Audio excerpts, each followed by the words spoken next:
Audiobook The Pacheco Pitbull. Introduction. Foreword. Placebo, something of no inherent benefit that is done or said simply to placate or reassure somebody. Emotionally charged news accounts of a dog bite fatality can teach the wrong lesson. The purpose of the pit bull placebo, the media myths and politics of canine aggression, is to teach the right lesson. Karen Delise knows that understanding instances of canine aggression requires going beyond the news stories, to uncover the facts that reporters overlooked. It may take months for all the relevant facts to surface, if they ever do, a delay that a deadline-driven press may not abide by. The press will have moved on to new stories long before that. Thus, Delise's analysis of the exceedingly rare cases when human-canine interactions end in tragedy affords an understanding that news outlets may not be patient enough or persistent enough to uncover. The researchers who studied fatal dog attacks before her relied primarily on news accounts. Delise wanted to know what the news had not reported. She called police envies, tigators, animal control agencies, veterinarians, even coroners familiar with an incident. She uncovered previously unreported facts, as well as facts that contradicted what had been reported in the newspapers and on television. Police investigators may have told her that the dog, which had been described in a news account as a family dog, had in fact been malnourished and uncared for, had a name like Satan, or no name at all, and had lived his life, without shelter, at the end of a chain. More than 2 decades of deliberate, concentrated, determined research has taken Delise beyond the details of the exceedingly rare tragedies in which she is the nation's leading expert, to an understanding of our cultural habits about dogs that is paralleled in the most forward-thinking social science. The pit bull placebo explains how function, myth, media, and the marginal elements in our society can combine to demonize a group of dogs, however precisely or vaguely defined, and to endanger our bond with all dogs. The first example for which we have detailed records is of the group of dogs called bloodhounds. In the mid-19th century, public attitudes toward these dogs paralleled attitudes toward their most controversial function, pursuing runaway slaves. Eventually, these bloodhounds fell from view, and we pushed other dogs into the spotlight, including the German Shepherd dog and the Doberman Pinscher. By the 1980s, a new dog had swept all the others aside, any dog that was called a pit bull. But there was more happening than just the substitution of one dog for another. Urbanization and the reach and power of our information technology has intensified the plight of the dogs called pit bulls, and made it qualitatively different from that which any other dog had faced. How did this happen? Prior to 1959, there had never been a systematic attempt to analyze dog bites using the tools of epidemiology. The first such study was published in 1959. Its authors, a public health doctor and 3 veterinarians, analyzed the incidence in their data set for a variety of owners, victim, and dog-related factors. More studies appeared in the 1960s and 1970s. And it is easy to understand why. Late in 1974, a study published in the Bulletin of the New York Academy of Medicine stated that the number of reported dog bites in New York City had increased by 37% between 1965 and 1972. The article was titled, "Dog Bites, an Unrecognized Epidemic." An Associated Press article the following February, carrying a very similar headline, "Dog Bites Unrecognized Epidemic in the United States," reported significant increases in dog bites in 10 other American cities besides New York. Now comes the bitter irony. The dog bite epidemic announced in the Academy Bulletin and by the Associated Press had begun to subside even as the other news coverage of, and research into, dog-related injury grew more intense. Researchers in Baltimore, Maryland, one of the cities included in the AP story, reported that new municipal policies had quickly turned the trend around. From a peak total of 6,922 in 1972, by 1976, dog bites had declined in Baltimore to 4,760. And this decline only steepened in the years that followed. For all of 2005, Baltimore had reports of fewer than 500 dog bites, according to its Department of Health. Other cities that had been mentioned in the AP story, including New York, reported similar, dramatic decreases. Unfortunately for dogs, and for our bond with them, the announcement of the rise in dog bites was not followed up, in the popular press or in academic journals, by reports of the subsequent declines. Rather, the media and the Academy, both producers and product of an increasingly risk-obsessed culture, painted an alarming picture of dogs, not as companions, but as sources of injury.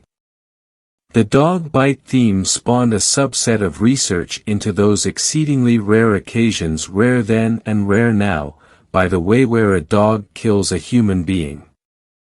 The first American to publish on the subject was Centers for Disease Control veterinarian Dr. William Winkler. Newspapers across the country published his findings when his report, Human Deaths Induced by Dog Bites, 1974-75, appeared in the Journal of Public Health in 1977. A second paper by other researchers, covering a longer period of time, followed within a few years.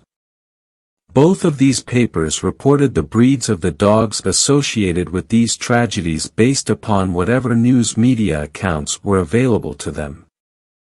Dogs identified as pit bulls did not figure prominently, either in these studies or in the media.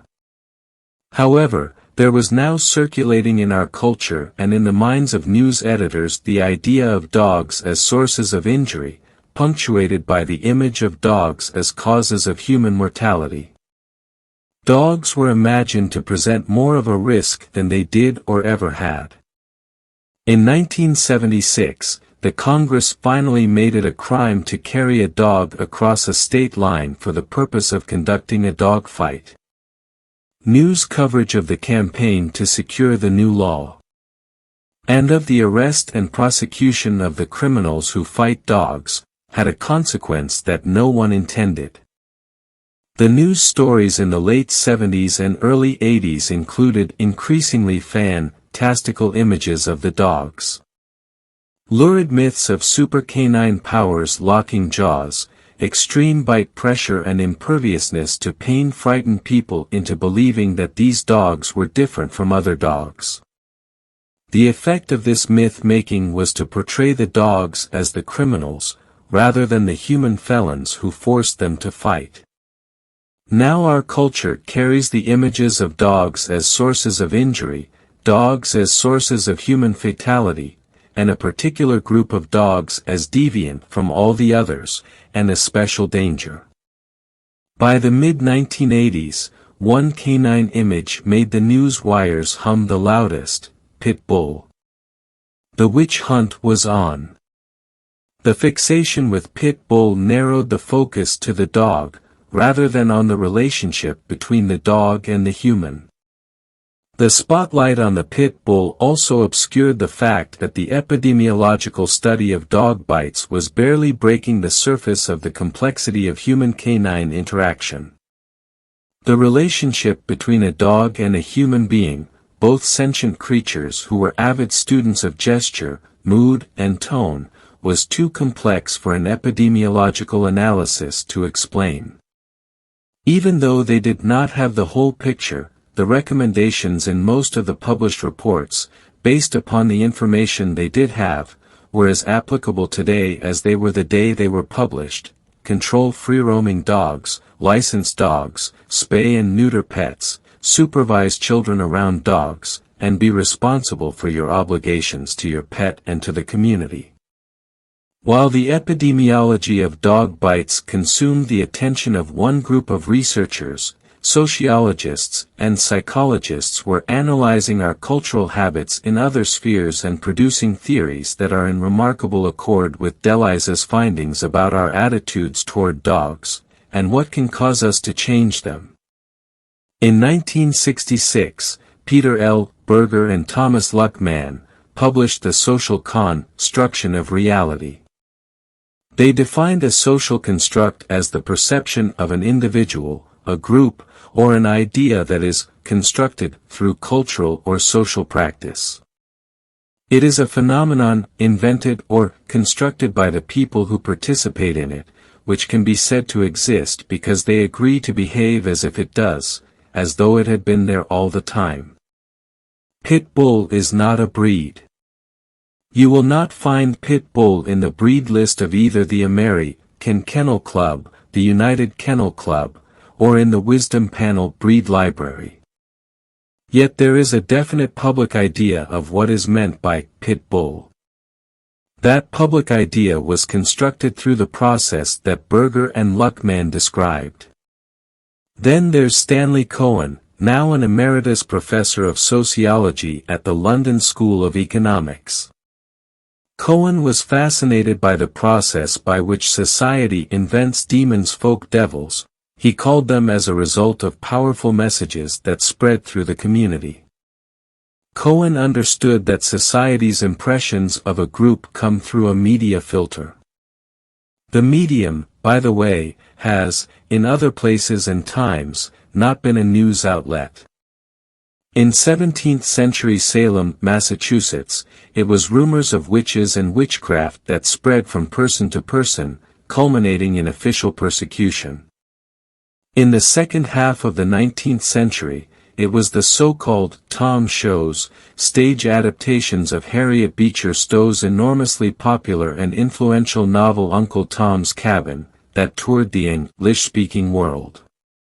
However it spreads, the yarn is embellished as necessary to give it the meaning its broadcasters consider important. I am concerned here with the way the situation was initially interpreted and presented by the mass media, Cohen wrote, because it is in this form that most people receive their pictures of both deviance and disasters. Reactions take place on the basis of these processed or coded messages. People become indignant or angry, formulate theories and plans, make speeches, write letters to the newspapers. Media stories of deviance and disaster create demands for public action.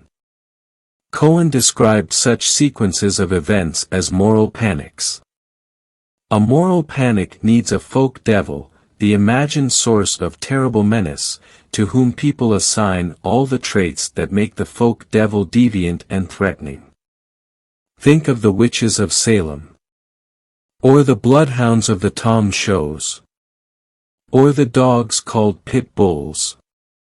Any dog that is labeled a pit bull lives in the dark shadow of the manufactured villainy of a classic folk devil. The panic has changed the way the press reports a serious dog attack. If the press has a source that calls the dog a pit bull, a statistically rare tragedy can be portrayed as an act of deliberate canine malice, and the forerunner of impending disaster. As the panic has spread, the group of dogs that public officials and private panic managers want to call pit bulls keeps getting bigger. Now it isn't just 2 or 3 breeds of dogs, it is also mixes of those breeds, an increasing group of other breeds, and any dogs that share some physical characteristics in common with those breeds. Interestingly, in the popular imagination, the continual expansion of the group does not cause the folk devils to lose their coherence. It just means there are more of them. Or does it? A pioneering veterinary behaviorist, Dr. Victoria Leah Voith of Western University Society, has been surveying animal professionals, asking them to ascribe breed labels to dogs of unknown origin, dogs whose breed makeup has been analyzed using the Mars Wisdom Panel. How does breed identification based on opinion correspond with DNA analysis of the same dogs? Not very well. Dr. Voith reported to the American Veterinary Medical Association 2009 convention, and in the pages of the Journal of Applied Animal Welfare Science, that in only a quarter of the dogs was at least one of the breeds proposed by the adoption agencies also detected as a predominant breed by DNA analysis. In 87.5% of the dogs, breeds were identified by DNA analyses that were not proposed by the adoption agencies. Dr. Voith, in her report to the AVMA convention, pointed to important implications in her findings. If visual breed identification of dogs of unknown origin is an unreliable, disputatious practice, what are we to make of all the data and breed-specific public policy that has been enacted since the 1980s, based on the belief that visual identifications were accurate? The epidemiologists had recognized the limitations of visual breed identification of dogs of unknown origin.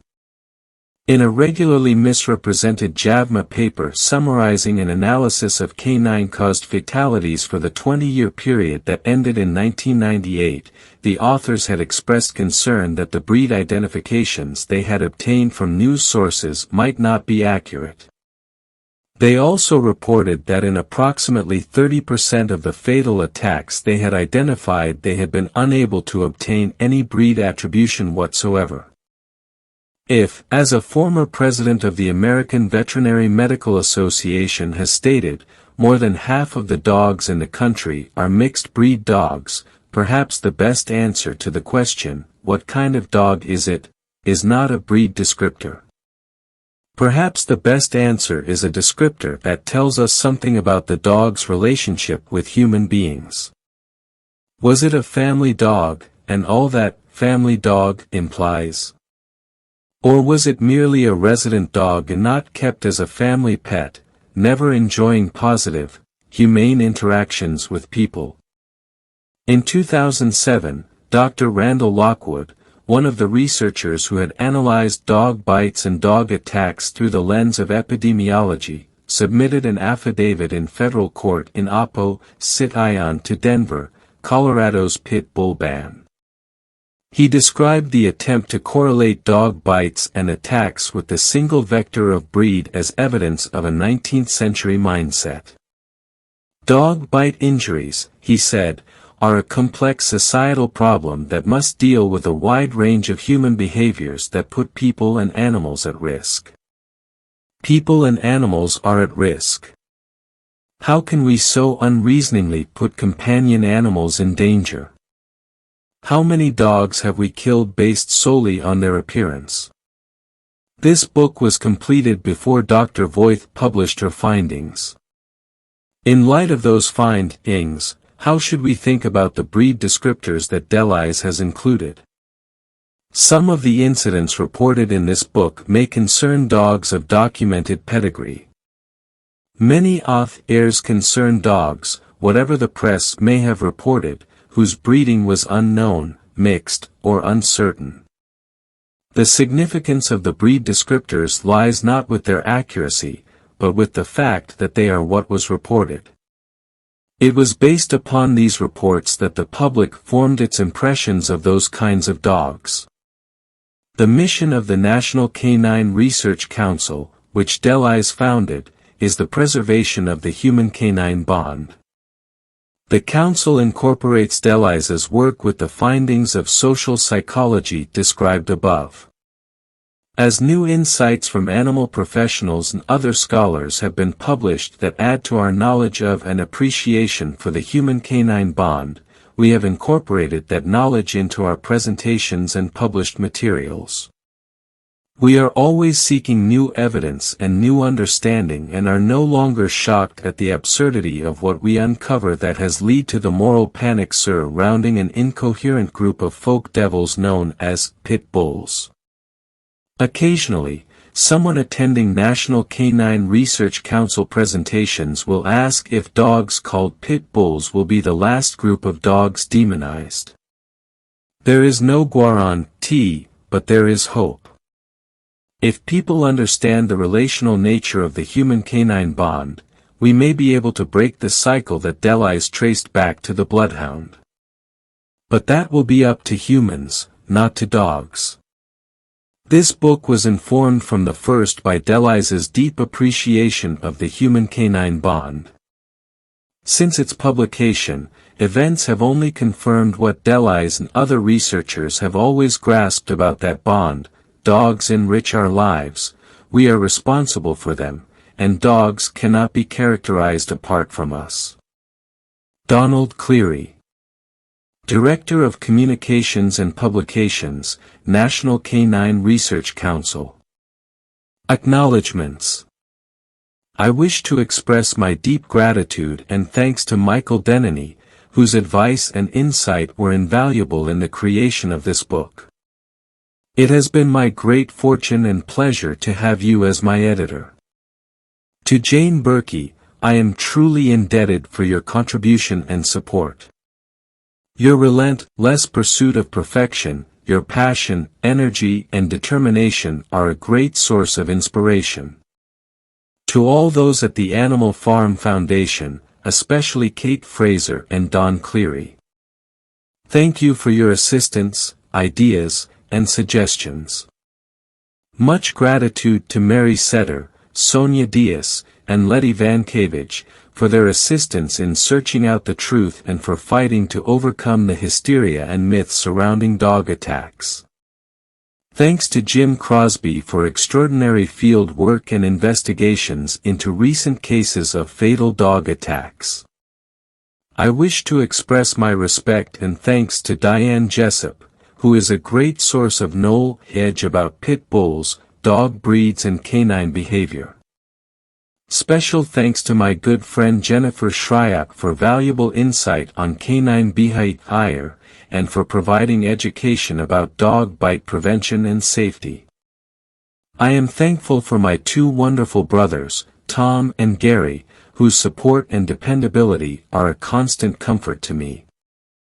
To my dearest friend, Jane Moreau, thank you for the laughs, long talks and entertainment which gave me much needed breaks during this past year. It is rare to find such a true friend and you are much appreciated. Also thanks for the great idea of the pit bull paparazzi. To my canine family, Presto, Sandy, Brooks, Hamlet, Prancer, Bianca, Darwin, Java, Inda, Bailey, Sky, Nico, Tank, and their canine cousins, Roscoe, Preakness and Blue You have all taught me invaluable lessons about canine behavior and the giving and forgiving nature of dogs. Eternal love and special thanks to Tank, my constant and devoted canine companion, who never left my side during the long days and nights writing this book. We the silent, the abused, the forgotten, the exiled, and the forsaken wish there was a way to express our gratitude to our stalwart defender, Jane Berkey. After decades of abuse at the hands of those we love most, few have come forth to recognize our continued devotion to mankind. Few have stood up and given voice to our suffering, few have fought so passionately in our defense. To our crusader, Jane Berkey, we, the Pit Bulls, thank you. Introduction. Soldiers dressed in blue marched true and tall under a cloudy sky. Off to one side, a lanky man stood watching when his gaze momentarily focused on the lead marcher. His eyes showed a hint of amusement and respect, and a faint smile appeared on his gaunt face. It was then that President Abraham Lincoln is reported to have doffed his stovepipe hat at the 11th Pennsylvania Volunteer Infantry in tribute to the soldiers and to their regimental mascot, the bulldog Sally, proudly prancing at the front of her regiment, placing Sally at the head of their parade when marching in review past the commander-in-chief, was this regiment's testimony to the honor and respect they had for the little bulldog who had proved herself a loyal and devoted member of the 11th Pennsylvania Volunteer Infantry during the Civil War. And the respect and honor this dog earned is still visible today on the battlefield at Gettysburg, in the cast bronze replica of Sally that rests at the base of the monument to the 11th Pennsylvania Infantry, a lasting tribute to Sally's contribution to our nation during one of our most difficult times. This heroic dog has alternately been described as a Staffordshire Terrier, a Bull Terrier, a Bulldog and a Bulldog mixed breed. The story of this brave, bulldog-type dog allows for some unsettling comparisons with her ubiquitous, bulldog, cousins that fill our shelters, homes, streets, and yards a century and a half later.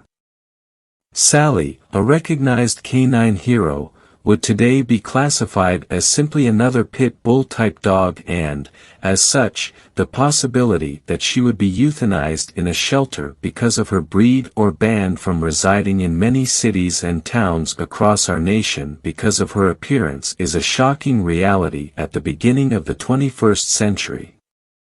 In 2006, a Texas couple, Stan and Amy, acquired a malnourished, neglected puppy.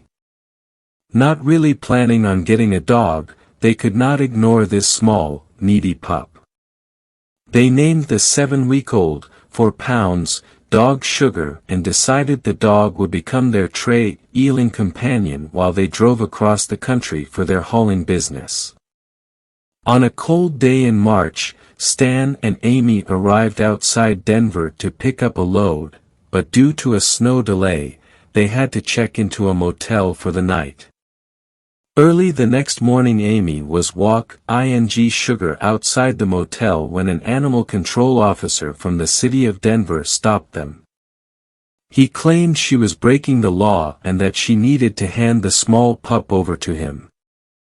Incredulous, Amy summoned her husband, who was also informed of their alleged illegal activity. The animal control officer stated that if they turned the puppy over to him immediately, he would see to it that she would be killed right away and the couple could avoid the criminal charges and animal control costs that went along with owning an illegal pit bull in the city of Denver. The couple pleaded with the officer, stating they lived in and operated their business out of Texas and were only in Denver on business, but to no avail. The tiny pup was taken from the couple and delivered to the Denver Municipal Animal Services. Scared and confused, Stan and Amy drove their rig to the animal shelter in hopes of getting their puppy back. Only through good fortune were they able to locate someone who assisted in the difficult process of having the puppy released back to them. In the past 2 decades, hundreds of cities and communities have enacted bans or restrictions against certain breeds or types of dogs. 45 years ago, American novelist John Steinbeck was able to put his dog in the car and travel across the country chronicling his adventure in Travels with Charlie, in Search of America. Today, if Steinbeck owned a dog that resembled a pit bull, he could probably not drive a few hundred miles before he came upon a town that refused him and his dog entry. He would spend much of his time trying to avoid towns, cities, and counties that have banned or restricted pit bull-type dogs within their borders. Yet in 1903, a bulldog named Bud accompanied Horatio Nelson Jackson on America's first transcontinental automobile trip. Shortly after leaving California with his co-driver and mechanic Sewell Crocker, Jackson added a light-colored bulldog to the expedition. After his new masters fitted the bulldog with goggles to protect his eyes from the road dust and debris, the threesome became a national sensation as they journeyed across America. Jackson would later brag that the bulldog was an enthusiast for motoring and was the one member of our trio who used no profanity on the entire trip. How have bulldog-type dogs, in only a few decades, been transformed from nationally celebrated heroes to persona non grata in hundreds of cities across America? How has the landscape of America and the mindset of Americans changed so dramatically in only a few decades? Is it canine behavior that has changed so drastically?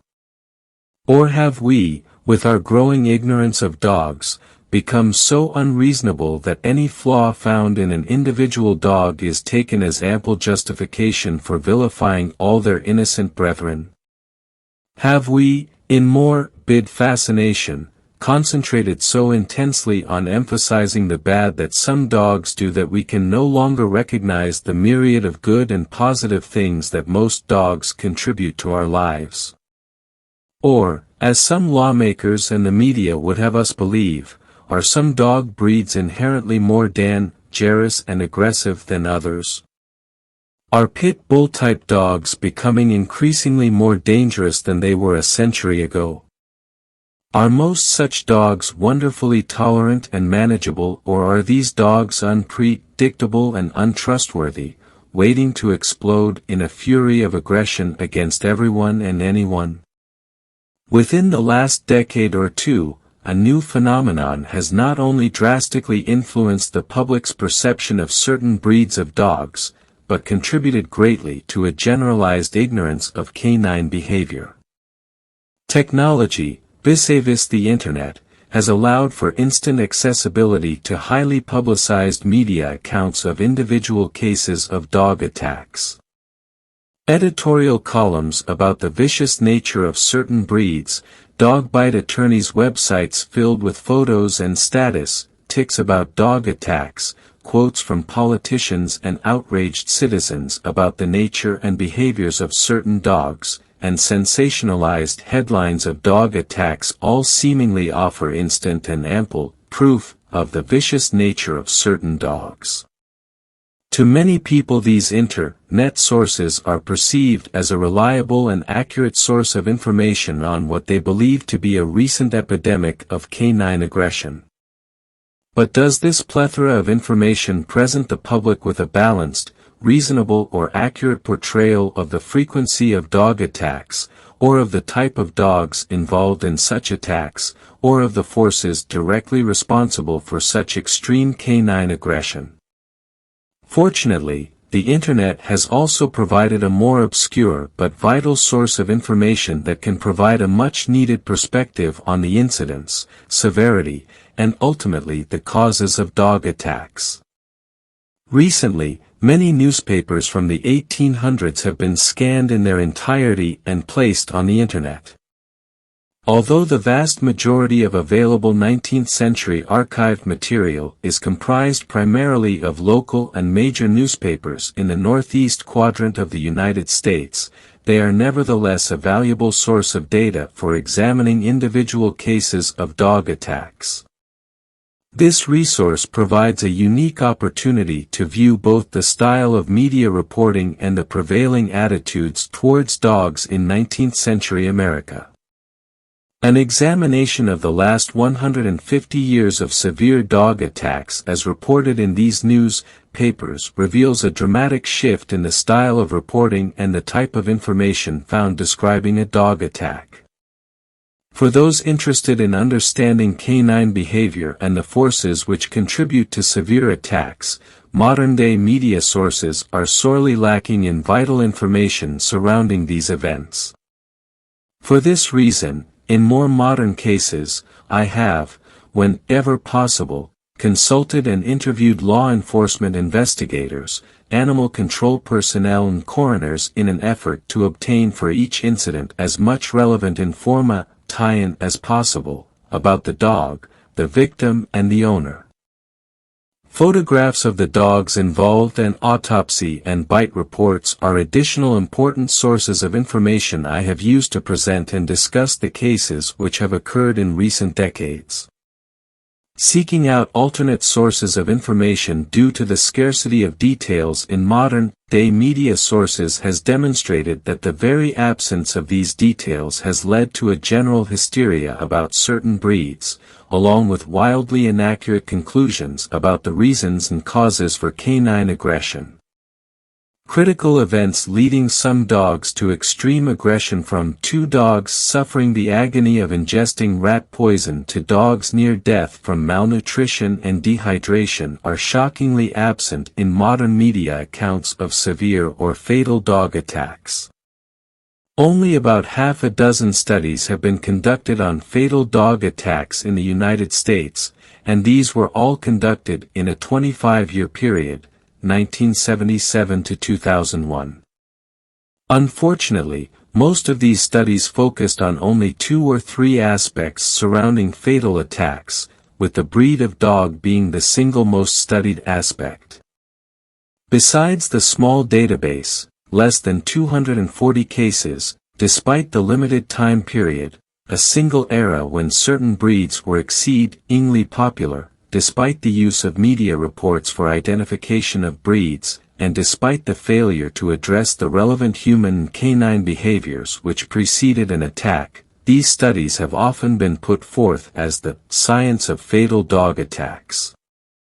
But the severe limitations and scope of these studies do not allow for their use in any rational or practical approach to the understanding of attacks. The scientific method cannot be applied to the study of dog bites, as severe and fatal dog attacks on humans occur in the most uncontrolled and unscientific settings and involve dozens of variables and circumstances which cannot be measured accurately. The best that can be done is to study dog attacks empirically, through practical observation of every possible aspect surrounding these events. In furtherance of these goals, the author has researched and conducted investigations on the largest number of dog attacks, over the greatest period of time, along with every available detail relevant to these incidents. This has resulted in a database of over 750 cases of fatal dog attacks and over 1,000 cases of severe attacks in the United States, from 1850 to the present. Empirical analysis of this large amount of data has revealed a pattern of circumstance and behavior seen consistently over the last century, which offers tremendous insight into the reasons and causes of dog attacks. The recent failure, by both experts and laymen, to take this type of comprehensive and practical approach to the problem of dog attacks has allowed for meaningless statistics and pseudoscience to replace rational thought and basic, common-sense knowledge of the canine and human behaviors which have long been recognized to contribute to dog attacks. Whether our goal is community safety, understanding canine behavior, furtherance of humane treatment towards dogs, or the advancement of the human-dog bond, it is critical that we examine all the details available about dog attacks. However, perhaps as important is that we recognize that oftentimes the information disseminated about dog attacks is presented by individuals or organizations whose agenda is the furtherance of goals unrelated to the human-dog bond. This examination of actual cases of severe dog attacks during the last 150 years, the circumstances, the individual dogs involved, the victims and our interpretations of these events is presented in an attempt to address these concerns and offer a balanced perspective on the behavior of dogs and the critical role humans play in the management and treatment of our canine companions. Only by stepping back from the swirl of present-day hysteria surrounding isolated cases of severe canine aggression and examining the problem from a broader and more objective perspective can we hope to understand how some humans come to be victims of a dog attack.